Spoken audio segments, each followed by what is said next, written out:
All right, so we're going to be talking about range heroes, melee heroes, supports in that aspect really.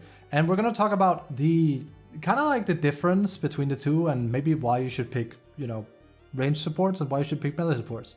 Because one of the most common questions I see in general whenever I play Dota and just, consume Dota content is a lot of people don't like playing with melee heroes because they are a lot harder to kind of play with. And there's something to be said for that because the dynamic between playing a melee support and a range support is completely different. Like it's just two completely different things. What's the main difference? Well, the range for one thing.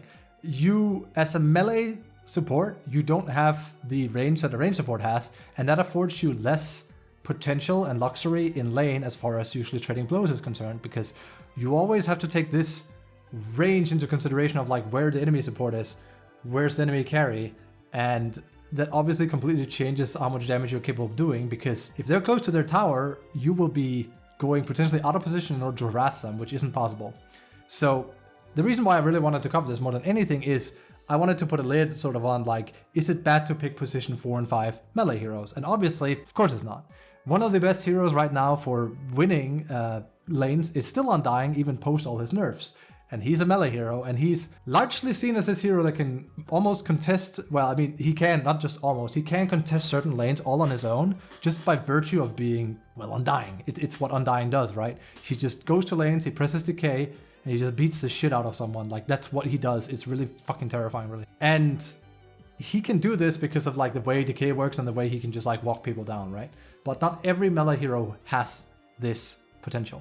So does that mean that Undying is like one of the only melee heroes that can be played as a support? No. You primarily just have to know exactly how to access kind of what's available to you as a player, as a melee hero, a lot more than a range hero, I would say. I guess another way to put it kind of is like it becomes a lot more important to know about pulling in particular and kind of creep dragging as a melee hero than it is a range hero. That's of course not to say that this isn't important as a range hero at all. You need to know it as a support no matter what. But especially as a melee hero, more than anything, you need usually range on your side. So for an example, if you have a hero like Ursa, and of course this is a carry, not a support I'm mentioning here, but let's look at Ursa for an example of like this whole melee concept as a hero. In order for Ursa to even have a chance at netting a kill, he has to run down an enemy. Where does he get his damage? He gets it from first swipe. How do you activate first swipe? You have to hit the enemy, and you have to keep hitting the enemy in order to get more and more damage. If the enemy is sitting near the tower, this is literally impossible to do. You cannot accumulate stacks.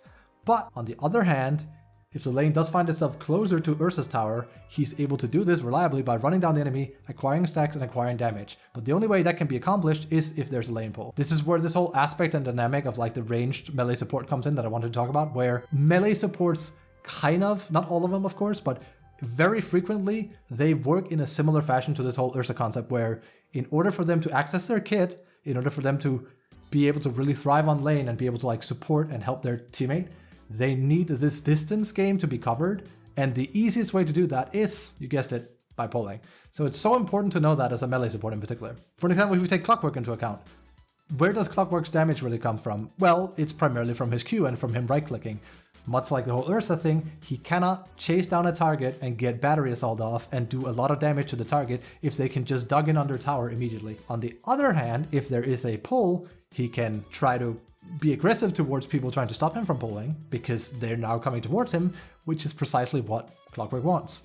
Equally so, if the lane is closer to his tower, he can, much like Ursa, run down the enemy and get some kills off. This is pretty much like the main dynamic difference between the two of them that I wanted to cover. You really do have to like kind of give it an extra oomph to win a lane as a melee support.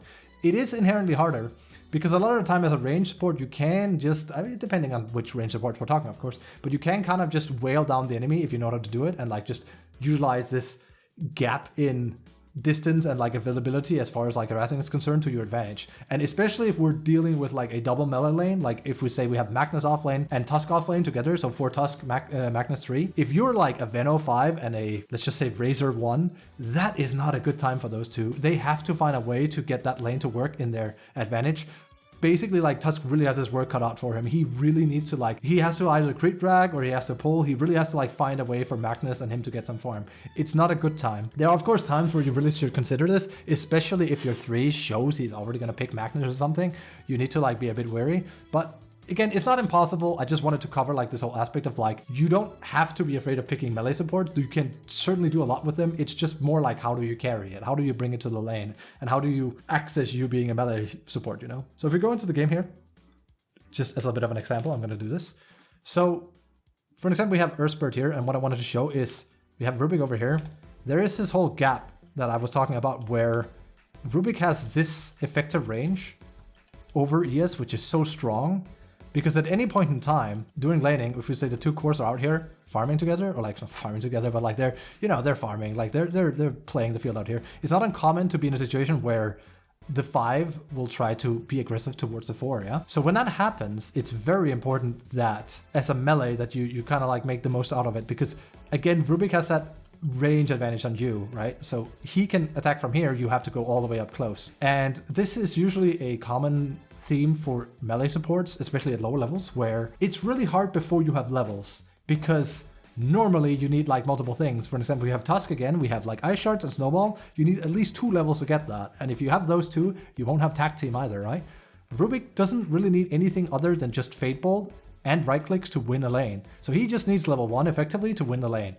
You as Earthshaker, sorry, as Earthspirit, or as Earthshaker support, also counts. If you go W first, yeah, you can roll towards him, but you don't really have a whole lot of follow-up. And that's also your engagement tool. So once you roll into Rubik, and we assume like, let's say it's like here, we roll into Rubik like this, Rubik can just, and you're hitting him of course, Rubik can just back off like this, right? And he's completely safe, you can't really do much after that. And then Rubik can Fade Bolt you and like run you down and play really, really tricky. And like you might try and get back on him, but he can just keep doing this. It's like, he will be advantageous because remember, he's sitting in this critical range here, under his tower, getting a buff called, you know, 3 armor and health regeneration by 1. It's really, really strong. So Rubik is very, very tanky. He basically has 7 armor, as you can see here.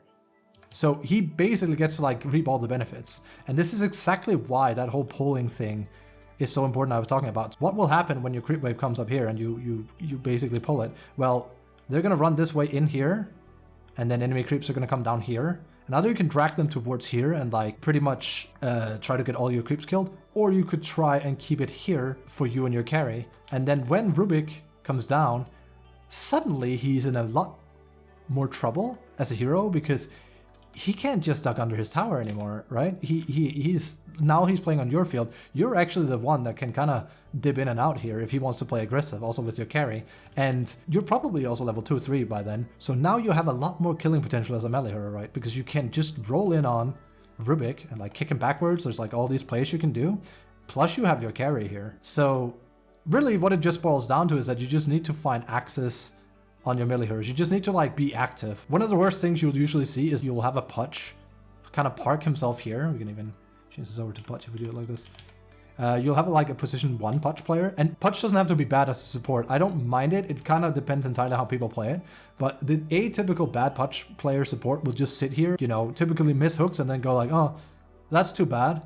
And then he'll like rearrange himself somewhere and like wait for hook. And meanwhile, the Rubik will just rain dominance down on the off lane together with the carry, and like, oh, it's just not good. You're just not doing anything as Putch here. Like, don't get me wrong, if you get a kill, that's really nice and everything, but a lot of the time as Putch at level 1, your hook cannot possibly lead into a kill unless you actually like get it into, you know, a tower range or something. So you need to find a way to make yourself more useful than just sitting as Putch. You need to go out, you have 73 base damage. You don't have that much armor. You can also start with armor ring if you want to get a little bit of armor, but you have the potential to deny. You have the potential to play aggressive, much like the ES. You just need to do it. And it's very important that you do it because you need to control the lane. You need to get to like level 2, 3 so you can be useful. Because sitting here, landing or whiffing hooks is not gonna do it, man. Your 3 is gonna have such a hard time. Yeah, it just falls back to this whole thing of you don't have to be kind of borderline useless with Putch and just not sit and accomplish anything. You just need to be active and look for ways. You need to go for Lotus at 3. You need to be able to pull at 48 roughly timing. You need to be able to preferably land hooks as well. You just need to find openings, and there's plenty of them. It's not easy. Like I make it sound like it's easy. Let's pick this over here. I make it sound like it might be easy. It's not. It takes a lot of experience and skill to pull this off, and it's also why inherently I say it is definitely much harder to play melee support than range support. It's not worse, I would say. Again, it depends on lane, but you know, that's a whole nother discussion in itself. But it is harder. If a beginner at Dota, low level intermediate person was like, what's the easiest support to play so I can just win games? You would say something like Veno or Lich or AA or something that pretty much dominates a lane pretty damn well all on their own by virtue of usually spamming a skill like Jakiro with Dual Breath. Very few people would go out and say, well, just pick ES5, it's going to be great. Or pick ES4, or pick Tusk. And it's not because they're bad. Again, like I said, it's because they are just inherently harder to get off the ground because you just have to do more dirty work to get there. But key of the matter here is melee support or range support, like is range support just strictly better than melee support? No. They don't explicitly have to be. They're easy to play. Yes. The truthful answer is it's matchup dependent. It depends a lot on how the players play it. How aggressive does the ranged enemy support play? How aggressive do you play? Do you get a pull off? Do you play aggressively with your offlaner or your safe laner, depending? You could also be a melee 5. It all kind of comes down to all of this. But at the end of the day, you can play support melee easily. You just have to get into the habit of utilizing all these various avenues there are for pretty much winning the lane. That's about it.